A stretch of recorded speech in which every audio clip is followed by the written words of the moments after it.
Hello and welcome back to J.P.s World of Wrestling. I am your man J.P. and once again we are looking back. We're taking a trip back in time to the year 1991 to start off things on this video, to the spring of 1991 at Wrestlemania 7. That's right. I don't have a DVD of it, and it was March 24th, 1991. Now I don't have a DVD.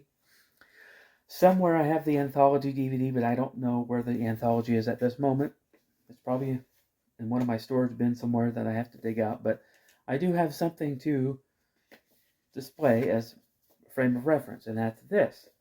This is my VHS copy of WrestleMania 7. This was part of a VHS collector set that went up to WrestleMania 14. But this was 1991's WrestleMania 7. And of course, you can tell by the cover that the main event was Hulk Hogan versus Sergeant Slaughter. Now, to set up the main event, basically, the Ultimate Warrior, who had won the title from Hogan the year before at WrestleMania 6, well, the WWF felt that the Warrior wasn't really bringing in the money that Hogan did, so they decided to put the belt back on Hogan. But they needed kind of an angle on how to do it, because they didn't want the Warrior to lose to Hogan, and they wanted the Warrior to still look strong because maybe they could salvage something with him later. So instead, they set up this storyline where originally it was going to be Hulk Hogan's best friend Tugboat turning his back on Hogan and joining forces with Colonel Mustafa and General Adnan as an Iraqi turncoat. They were going to call him Sheik Tugboat. But that didn't end up happening, so WWF acquired Sergeant Slaughter. And so they thought, wow, this all-time American hero, this Army, U.S. Army drill sergeant, American hero G.I. Joe guy, that was always a good guy. What if we made him a bad guy? This would be like we could get nuclear heat with this guy. So they brought Sergeant Slaughter back, and he started bad-mouthing the United States. He started siding with Iraq, which we were at war with at the time. And he started putting down Hulk Hogan and Hulkamania. There was one segment where he was with General Adnan, and he actually took a Hulkamania t-shirt and set it on fire. Now, originally they wanted him to do that to the American flag, but Slaughter said, no, I'm not going to do that. I won't disgrace the American flag, because in reality, he was still, patriotic American, but he had to portray a heel here. So he burned the Hulkamania shirt, and they went back and forth, and things were starting to brew. So then at the Royal Rumble, Sergeant Slaughter had a match with the Ultimate Warrior, who was the champion.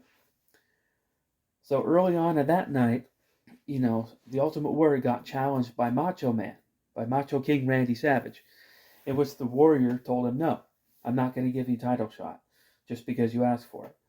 So then during the Warrior's match, Macho King attacked the Warrior and then hit him with a really stiff shot with a scepter, causing him to lose the WWF title to Sergeant Slaughter.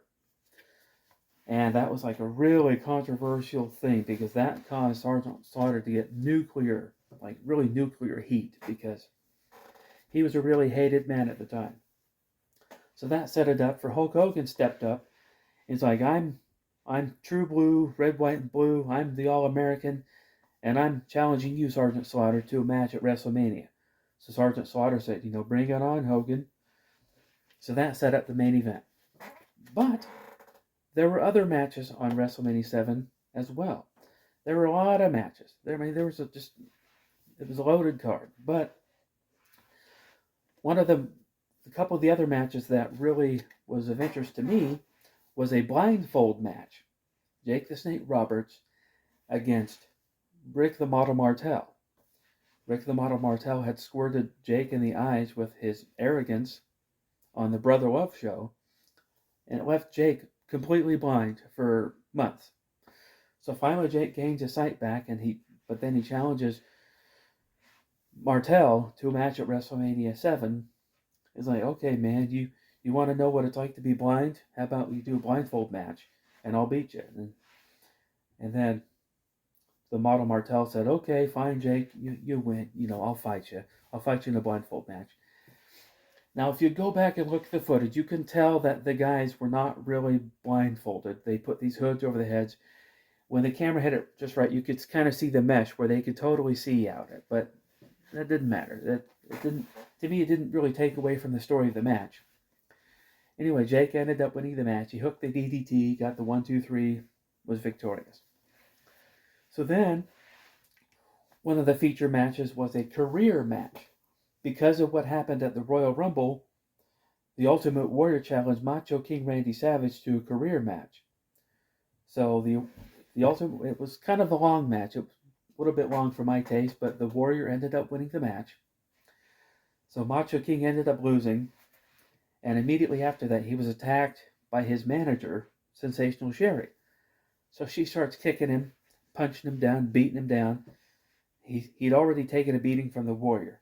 So out from the audience comes Miss Elizabeth, who had been gone for a while, but early on in the night they showed a shot of her in the crowd, in the audience. So she jumped over the ring, comes down to the ring, pulls Sensational Sherry off of Macho, throws her to the outside. So Sherry leaves the ring area screaming. Macho Man comes to his senses and realizes that Miss Elizabeth was there. So they embrace, they get back together, and then they get married at SummerSlam 91. Pretty cool stuff. If you like that love story stuff. Yeah, it's pretty cool. Anyway, there was an Intercontinental title match, Big Boss Man versus Mr. Perfect. That was okay. Mr. Perfect was always good. Big Boss Man was always good, but this particular match, it was okay. I mean, Big Boss Man won by DQ, but they didn't want Boss Man to lose. They wanted Boss Man to look strong, but yet they didn't want Mr. Perfect to lose the title. So Andre the Giant got involved and allowed Boss Man to get the DQ victory, but he doesn't win the title. But he wins the match. It ends up getting his hand raised. Anyway, but that brings us to the main event. Hogan versus Slaughter. Now, I didn't really care much about this main event. I know I probably should have because it was Hulk, but I just, it was okay. It's pretty good. But I don't think that the WWE would ever top the year before with Hogan and Warrior at the top of the card. Slaughter, I only ever really knew Sergeant Slaughter from G.I. Joe.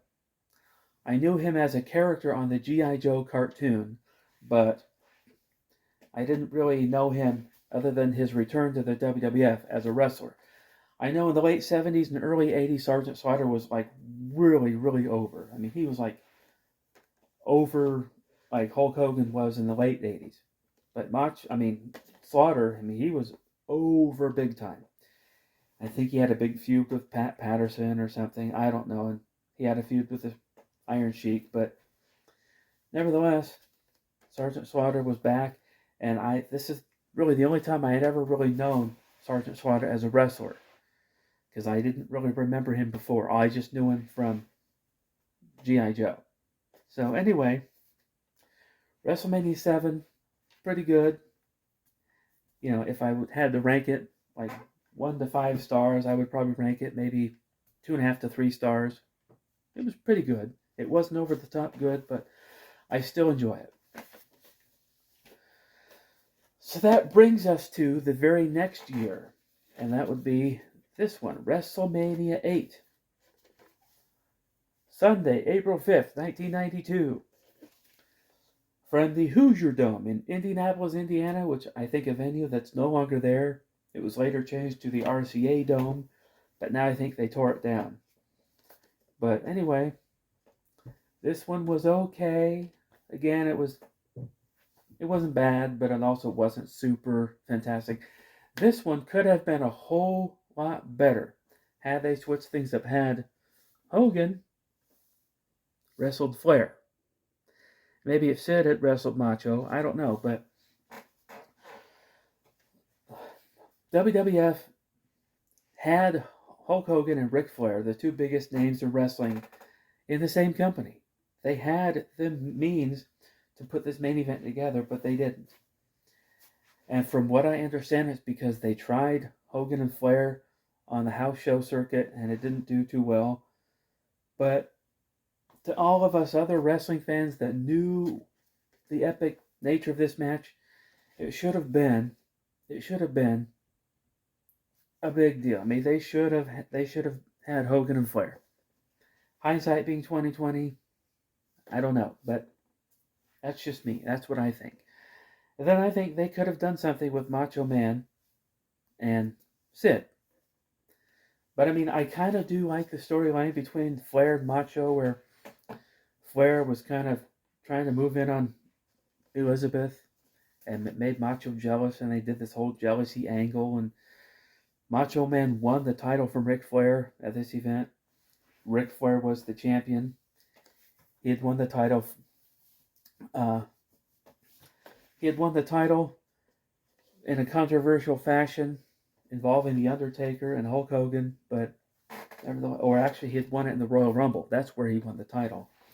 In the 1992 Royal Rumble, which was a few months prior to this, Ric Flair had won the title in the Royal Rumble match, which is considered one of the all-time best Royal Rumble matches ever. And it probably is. It's pretty good, I have to say. But this WrestleMania, like I said, it was okay. There was a tag title match, Legion of Doom versus not Legion of Doom. Money Incorporated versus the Natural Disasters. Natural Disasters, who had just ditched Jimmy Hart as their manager because he wouldn't give him a title shot because he was managing both Money Incorporated and the Natural Disasters. And he didn't want Money Incorporated to lose their titles, even to one of his other teams. So they got tired of not having a title shot. So they wrestled Money Incorporated. Money Incorporated did their usual.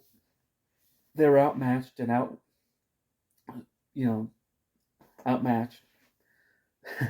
So they just did their usual. They took their belts and ran. So anyway, this was also the second match. The second Undertaker WrestleMania victory. It was against Jake the Snake Roberts. Now, WrestleMania 7 had the Undertaker's first WrestleMania victory, which was against Jimmy Superfly Snuka. But this one had him victorious over Jake the Snake Roberts, who was kind of on his way out of the WWF. I think shortly after this, he ended up in WCW and had a short run there. So then, but it was a double main event. Flair, Savage, Hogan, and Sid Justice. So they set this up to where it was possibly going to be Hogan's last match in the WWF. But Sid Justice said, look, I'm going to make sure it's Hogan's last match. And Hogan's like, nobody tells me when I'm done. Only I can do that. So immediately after this match was over, Sid Justice had kicked out of the leg drop. And so Papa Shango, he was kind of a dark, like voodoo character at the time, came down, and him and Sid Justice kind of double-teamed Hogan. But then the Ultimate Warrior's music hit. Now, Ultimate Warrior had been gone from the WWF for at least like over a year. So for him to come back at this point was like huge. It was like epic. So Warrior comes back, him and Hogan team up. They chase off Papa Shango and Sid Justice, and the Warrior makes his triumphant return to the WWF. Of course, it was short-lived. But anyway, and it only lasted like a few months. I think at SummerSlam of 1992 or something, or it might have even been even before that. But Warrior didn't last long this time around. And from what I understand, it had a lot to do with like his attitude. I don't know. I wasn't there. I never worked with Ultimate Warrior. All I can base it on is just what I've heard other wrestlers say that actually worked with him. Anyway, WrestleMania 8, it was okay. It was pretty good. Could have been a lot better. So that's WrestleMania 7 and 8. 91 and 92. So that's going to do it for this video. So if you are new here, go ahead and like the video. Go ahead and click that like button. And go ahead and please subscribe to the channel. Feel free to do that. And I will see you next time.